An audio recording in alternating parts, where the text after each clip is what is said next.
Assalamualaikum warahmatullahi wabarakatuh.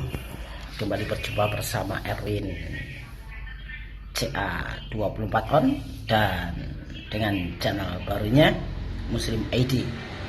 Semoga saudaraku semuanya selalu sehat walafiat, selalu dalam lindungan Allah Subhanahu wa taala. Kali ini akan saya angkat satu video pernyataan terbaru dari Murtadin Saifuddin Ibrahim yang akhir-akhir ini viral di dunia maya. Untuk kali ini kayaknya Saifuddin Ibrahim tambah menggila ya. Menuduh menteri, menuduh kepolisian, dan semuanya dituduh bahwasannya tidak adanya keadilan ataupun tidak berjalannya hukum dengan baik di Indonesia, dan merasa tidak diberikan keadilan tentang kasus-kasus yang sudah dibelanya. Di sini Saifuddin Ibrahim menampakkan kekecewaannya, kepanikannya, sehingga dia melarikan diri dengan kasus yang terakhir, pernyataan yang terakhir meminta untuk menghapus 300 ayat di dalam Al-Quran. Dilihat dari kepanikannya itu, dia ingin menutupi kebingungannya, sudah lari dari Indonesia dan membela kasus kemarin tidak berhasil. Sepertinya tidak ada harapan tipis, makanya sekarang mulai mencari sela-sela, menuduh sana sini terhadap kesalahan-kesalahan yang menurut Saifuddin Ibrahim itu kesalahan itu bisa mengesampingkan keadilan yang menurut Saifuddin Ibrahim dia tidak mendapatkan keadilan itu. Yang pastinya aparat hukum itu melakukan sesuatu hal itu sudah diperhitungkan dan sesuai dengan koridor hukum yang ada di Indonesia. Tapi Saifuddin Ibrahim merasa tidak terima.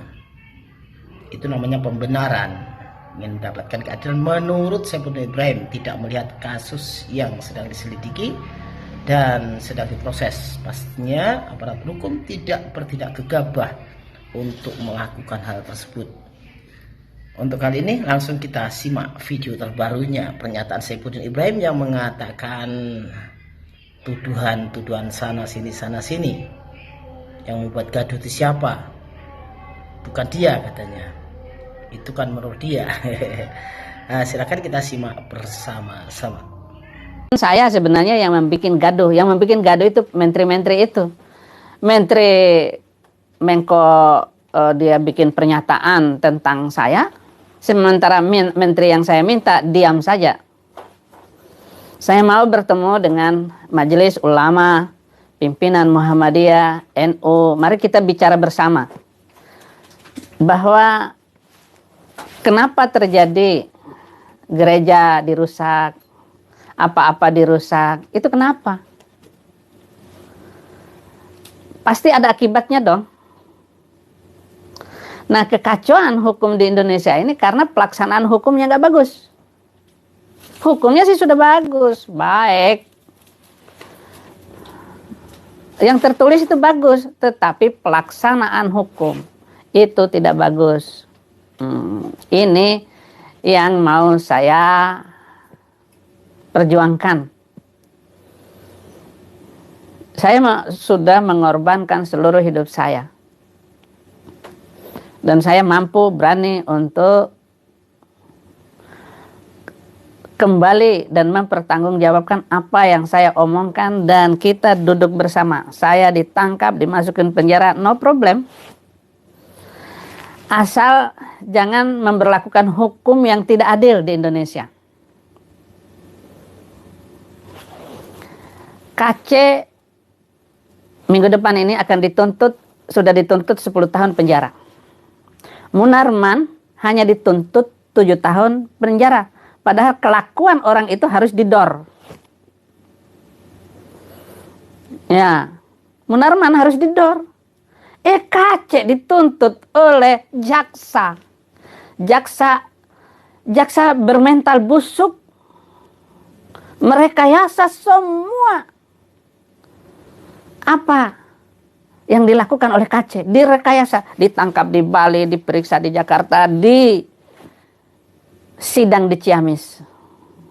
Padahal lokus deliktinya di Bali. Kalau nggak di Bali ya di Jakarta, jangan dibawa ke Ciamis dong. Ini permainan hukum yang licik, buruk. Semua itu karena perintah seseorang. Yahya Waloni jelas-jelas sekali menghina kekristenan. Selama dia masuk Islam itu, dia hanya mengumbar omongan-omongan kasar, bahkan menghina tokoh-tokoh. Presiden Jokowi dihina, Bu Megawati dihina.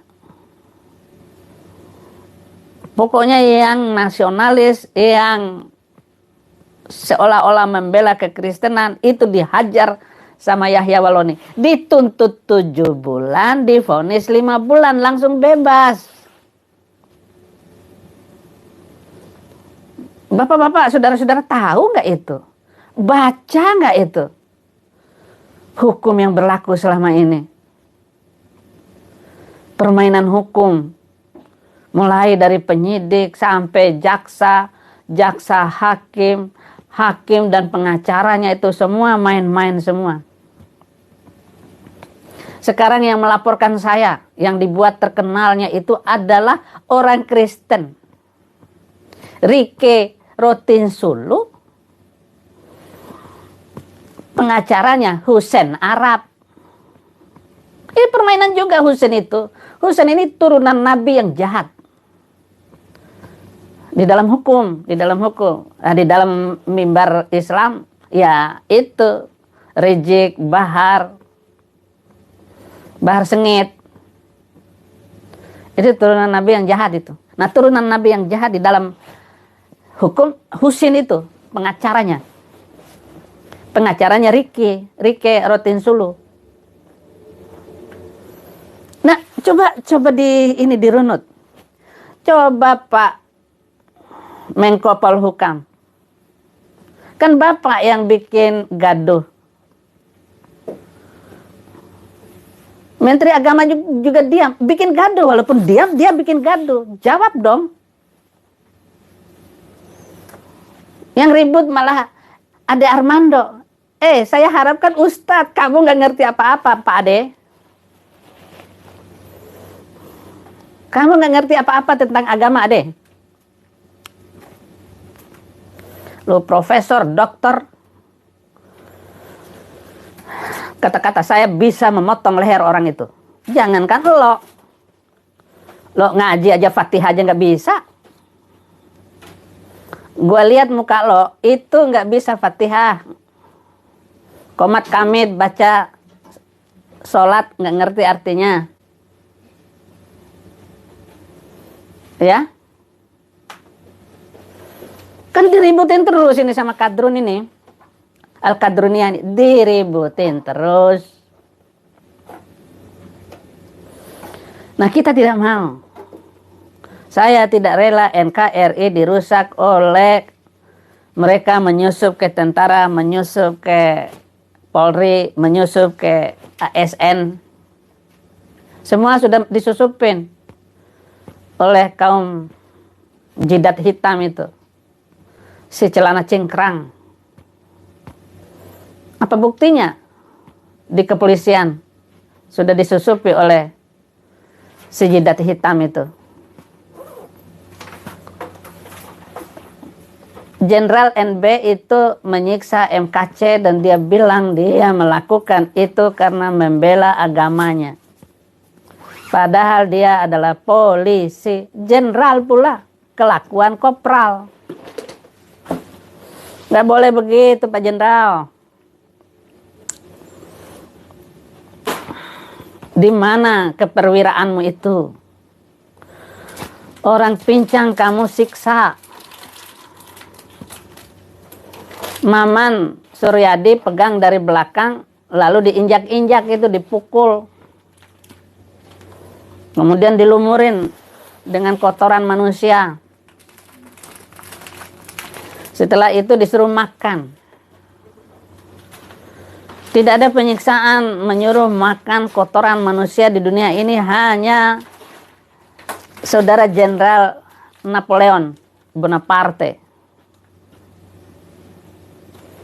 Kalau di negara-negara berbudaya di Amerika, di Eropa, itu saudara itu disiksa seumur hidup, divonis seumur hidup. Tidak pantas seorang jenderal melakukan hal semacam itu.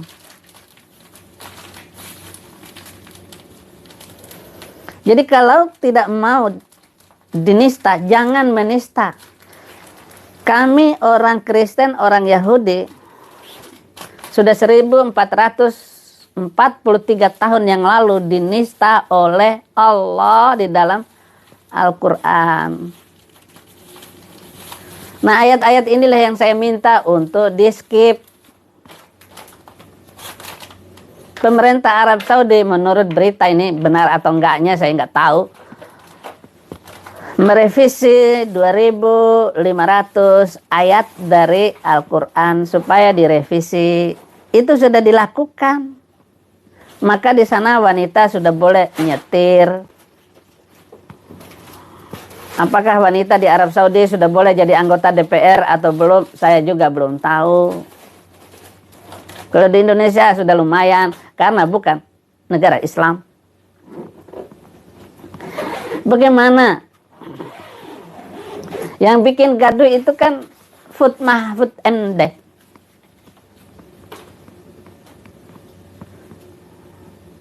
Juga Gus Yakut. Kok sampean tidak ngomong? Kok diam saja? Saudara dibayar oleh uang rakyat, oleh saya. Saya ikut membayar kamu, Mahfud, dari pajak yang saya keluarkan. Kenapa kalian tidak memahami tugas dan tanggung jawabmu? Jawab dong, jangan diam. Jangan kroco-krocomu itu yang menjawab. Coba bayangkan itu MUI sudah jadi sarang kaum pengganas dan sudah merencanakan berbagai macam kegiatan, agenda untuk menghancurkan NKRI agar hancur sehancur-hancurnya.